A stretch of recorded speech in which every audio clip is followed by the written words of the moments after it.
Welcome to our deep dive on atomic habits. We're here to help you learn the fundamentals of building better habits, understand the science behind it all, and get some practical tips on breaking those bad habits and forming good ones. We're diving deep into the book Atomic Habits itself. So, are you ready to jump in? Absolutely. Let's get All atomic. right. I love that energy. So, one of the things that struck me right away is that the author, James Clear, doesn't just talk the talk. Oh, he definitely walks the walk. Yeah. I Yeah. mean, he shares his personal story of recovering from this brutal injury, multiple facial fractures, broken nose, the whole works. And he used these principles, the ones he lays out in the book, to bounce back and become an academic All-American. A powerful testament to his methods, for sure. Totally. So let's get into it. The core idea of atomic habits is that, well, tiny changes can lead to massive results over time, right? Absolutely. It's the power of compounding. Small changes, consistently applied, can create remarkable transformations. Like that analogy of the ice cube melting. Exactly. You keep applying heat, and nothing seems to be happening on the surface. But then you hit that critical temperature, and boom, the ice cube melts. It's the same with habits. Consistent effort may seem invisible at first, but it's accumulating beneath the surface. I like that. It's that plateau of latent potential he talks about. Right. It's a great reminder that even when you don't see those immediate results, your efforts are adding up. But here's where it gets really interesting and maybe a bit counterintuitive. The book actually suggests forgetting about goals and focusing on systems instead. Whoa, whoa, whoa. Hold on. Forgetting about goals, I think a lot of people would be surprised by that. I know, right? It's a bit of a mind shift. Think about it this way, though. Goals are all about a specific outcome, a destination. But systems are about the process, the journey. Okay, I see where you're going with this. Goals can actually be limiting because they create this either-or mentality. You're happy when you achieve them, but unhappy when you don't. Systems, on the other hand, provide a framework for continuous growth. So instead of aiming for a finish line, we're building a way of life that supports our desired behaviors. Precisely. It's about embedding the desired actions into your daily routine. It's a shift from, I want to lose 10 pounds, to, I'm the type of person who makes healthy choices consistently. It's about transforming who you are at a fundamental level, not just checking off a box. And that's where the real magic happens. So how do we build these systems? Well, the book dives deep into the 4 laws of behavior change. Ooh, lay it on me. Okay, the first law is all about cues, making the trigger for your desired habit obvious. So instead of just saying, I'll meditate more, I might plan exactly when and where I'll do it. Exactly. The book calls this implementation intentions, where you specify the when and where of your habit. Like, after I brush my teeth in the morning, I will meditate for 1 minute. That's it. And another powerful technique is habit stacking, linking a new habit to an existing one. Ooh, like, after I pour my morning coffee, I will do 10 push-ups. You got it. You're leveraging an existing routine to trigger the new behavior. Brilliant. So you're basically piggybacking on something you already do consistently. That's a game changer. Okay, what's the second law? The second law is make it attractive. We humans are wired to gravitate towards things we find enjoyable. That makes sense. So the book dives into how we can make our desired habits more appealing, more enticing. Because, let's be honest, sometimes those healthy habits just don't seem as tempting as those, well, not so healthy ones. Right. And you know what's even more influential than just the immediate pleasure of something? What's that? Social norms. We tend to copy the habits of those around us, especially those we admire or identify with. Oh, I see what you mean. If I want to get into running, maybe I should join a running club and surround myself with people who already love it. Exactly. Surround yourself with people who embody the habits you desire. Makes a huge difference. You know, the book shares this fascinating story of the Polgar sisters. Who are the Polgar sisters? They were these 3 sisters raised in Hungary. Their father was a chess fanatic. He actually set out to prove that anyone could become a genius with the right training, specifically in chess. And guess what? They all became chess masters. All 3 became chess prodigies. Judith, the youngest, is even considered the greatest female chess player of all time. That's wild. It really highlights the power of environment and those social influences, right? Totally. But let's move on to the third law. Make it easy. Okay, sensing a theme here. Making those good habits as effortless as possible. You're catching on. It's all about reducing any barriers that might stand in the way of those positive actions. Frictionless habits. Love it. So the book introduces something called the 2-minute rule. Break down habits into smaller steps that take less than 2 minutes to start. Okay, so instead of clean the entire kitchen, it becomes wash 1 dish or put away 5 things. You got it. And another key concept is priming your environment. Like setting yourself up for success. Exactly. Think about laying out your workout clothes the night before or prepping your healthy lunch ingredients in advance. These small actions make it that much easier to follow through. I love that. It's all about removing those last-minute excuses. It's about setting yourself up for success. All right, ready for the fourth law? Hit me with it. Does it have something to do with rewards? You bet. The fourth law is make it satisfying. We're far more likely to repeat behaviors that are rewarding, especially immediately rewarding. Makes sense. However, here's the catch. Most good habits operate in what the author calls a delayed return environment. The rewards often come later. So I might not see the results of eating healthy and exercising for weeks or even months. Precisely. So the key is to find ways to make those good habits immediately satisfying. Like rewarding yourself with a relaxing activity after a productive work session or celebrating small milestones on your journey. Exactly. It's like giving yourself a little pat on the back for sticking with it. You know, the book shares this fascinating story about Safeguard soap in Pakistan. Safeguard soap in Pakistan. Okay, this should be good. So hand washing is obviously crucial for hygiene, but people in this community weren't doing it consistently. They knew it was important, but it hadn't become a habit. Right. So researchers teamed up with Procter & Gamble to provide Safeguard soap, which was designed to be a more enjoyable experience. It foamed better, it smelled nicer. They made hand washing more appealing. Exactly. Yeah. And guess what? It worked. Hand washing rates skyrocketed, and the rates of illnesses like diarrhea and pneumonia plummeted. Wow. But here's the truly fascinating part. Even years later, the habit persisted, even though the free soap was long gone. They had effectively made hand washing satisfying enough to stick. That's incredible. So a little bit of pleasure can lead to lasting change. That's the power of the fourth law. So we've covered the 4 laws of behavior change, a fantastic framework for building better habits. All right, the 4 laws. Make it obvious, make it attractive, make it easy, and make it satisfying. You got it. This is fantastic. But are there any other strategies in Atomic Habits that can help us build those solid systems for habit change? You bet. There are a few advanced strategies that we can dive into. One that I really like is habit tracking.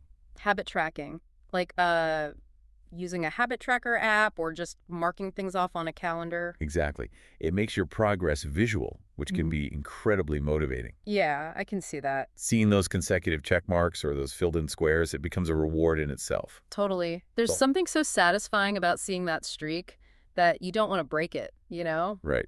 It gives you that little extra push to keep going. What about accountability? I know some people really rely on having a workout buddy or a study partner, to stay on track. That's a great point. The book talks about accountability partners. Having someone to keep you in check can make a huge difference. It's like that added fear of judgment if you slack off. Right. You're less likely to let yourself down when you know someone else is counting on you. And the book takes it a step further with habit contracts. Habit contracts, what are those? It's an agreement you make with yourself or with an accountability partner. Okay. It outlines specific consequences for not following through on your habit. So there are actual punishments involved. It can be.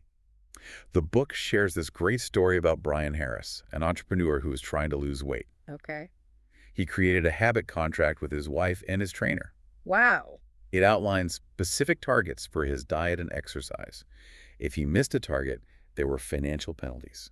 So he had to pay up. Yep. He'd have to pay his trainer or his wife. Wow, that's putting your money where your mouth is. It is. It Yeah. makes breaking the habit less satisfying or even downright unpleasant. A great strategy for those who need that extra push. I can see that working for some people, for sure. Now, you mentioned earlier the idea of finding your game. Can we talk more about that? Absolutely. This is a crucial part of building lasting habits. It's about identifying activities that truly align with your natural talents and inclinations. So it's not about forcing yourself to do something you hate just because it's considered good or productive. Exactly. The more your habits align with your natural inclinations, the more enjoyable and sustainable they will be. Okay, that makes a lot of sense. If I love to read, building a daily reading habit will be a lot easier than, say, forcing myself to go running every day. Exactly. Embrace those activities that energize you, not drain you. It's about working with your strength, not against them. I love that. Working with your strengths, it's so important to remember that. And, even when you find those activities that light you up, there's another element of habit formation that a lot of people struggle with: What's that? mastering the art of boredom. The art of boredom. That sounds a bit paradoxical. I know, right? But think about it. Building any habit, especially one that leads to mastery, requires consistent practice. And that consistent practice can sometimes feel repetitive or even, well, boring. Exactly. Like practicing scales on the piano or doing those same drills at the gym over and over again. Yeah, I can definitely relate to that. The book quotes an elite coach who said that the best athletes are often those who can handle the boredom of training day after day. So it's about embracing the process even when it's not glamorous or exciting. That's it. It's about recognizing that boredom is an inevitable part of the process, Mhm. and even embracing it as a sign that you're on the right track. There's this principle in the book called the Goldilocks rule that can really help with this. The Goldilocks rule. Okay, I'm intrigued. What's that all about? It states that peak motivation comes from working on tasks that are just challenging enough. Not too easy, not too hard. So, like finding that sweet spot, right, where you're pushing yourself but not overwhelming yourself. Exactly. And this applies beautifully to habit formation. Okay, I can see that. You start with those small, manageable habits. Remember the 2-minute rule. Then you gradually increase the difficulty as the habit becomes more ingrained. So it's like those video games where you level up as you go. Exactly.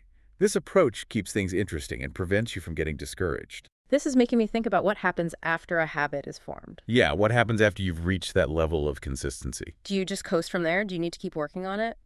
What does Atomic Habits say about maintaining those habits once you've built them? That's a great question, and one the book addresses directly. It emphasizes the power of reflection and continuous improvement. Reflection and continuous improvement. It's about regularly evaluating your habits and systems to see if they're still serving you well. Think of it as an ongoing conversation with yourself, your goals, and your systems. So it's not a set it and forget it kind of thing. Right. You need to keep tweaking and refining your approach. Exactly. It's an ongoing process of optimization. Maybe the habit you built isn't challenging enough anymore, or maybe your environment has changed, and you need to adjust your cues. Right. Life happens. It does. And the key is to stay adaptable and always be on the lookout for ways to improve your system. So it's really about embracing that growth is a journey, not a destination. Beautifully said. It's a journey of continuous learning and evolution. I love that. Okay, so we've covered a lot of ground here. What are some key takeaways for our listener, the person who's eager to build better habits and achieve their goals?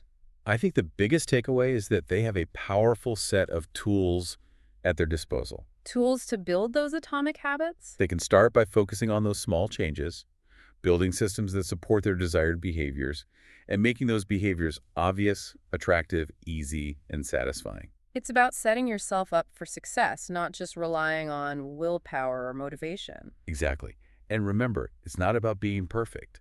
It's about progress, Hmm. one small step at a time. So it sounds like we're really talking about kind of a mental training regimen here, right? Like we're training our minds to form these positive habits. I love that. It's like we're building those mental muscles and developing the discipline to stick with it, even when things get tough.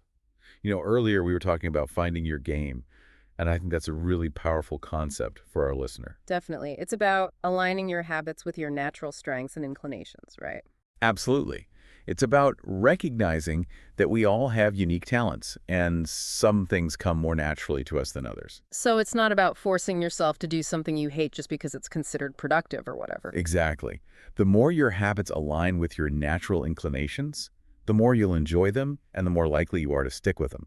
If you're fighting against your own nature, it's going to be an uphill battle all the way. It is. You'll burn out quickly. Think about it this way. If you love to read, building a daily reading habit is going to be a lot easier than forcing yourself to, say, become a marathon runner. If running isn't your thing, it's going to feel like a chore. Right. But if you find an activity that you genuinely enjoy, it won't feel like work at all. It'll feel like, well, play. That's such an important point. It's about finding those activities that energize you, not drain you. And then once you've found those activities and you've started building those habits, the work isn't over, right? We were talking about that earlier. We need to keep reflecting and refining our approach. Exactly. It's an ongoing process of optimization. It's not a set it and forget it kind of thing. Because things change. Our lives change, our priorities change, our motivations change. And our habits need to adapt along with them. So it's about regularly checking in with yourself and seeing if those habits are still serving you. Maybe a habit that used to be challenging isn't challenging anymore, or maybe your environment has changed and you need to tweak things a bit. It's about staying flexible and adaptable. and always being on the lookout for ways to improve. I think that's a great takeaway for our listener. It's this idea that building better habits is a continuous journey. It's a journey of self-discovery, growth, and constant improvement. Well said. So are you feeling ready to tackle some habits? I am. I'm feeling inspired and energized. How about you, listener? Are you ready to start building those atomic habits? Let's do this. Remember, you don't have to do it all at once. Start small. Pick one habit you want to work on. Apply those 4 laws. Make it obvious, make it attractive, make it easy, and make it satisfying. And if you stumble, don't beat yourself up. Just get back on track and keep experimenting until you find what works for you. That's the beauty of this system. It's flexible, it's adaptable, and it's designed to help you succeed. So go out there and start building the life you want, one atomic habit at a time. Until next time, happy habit building.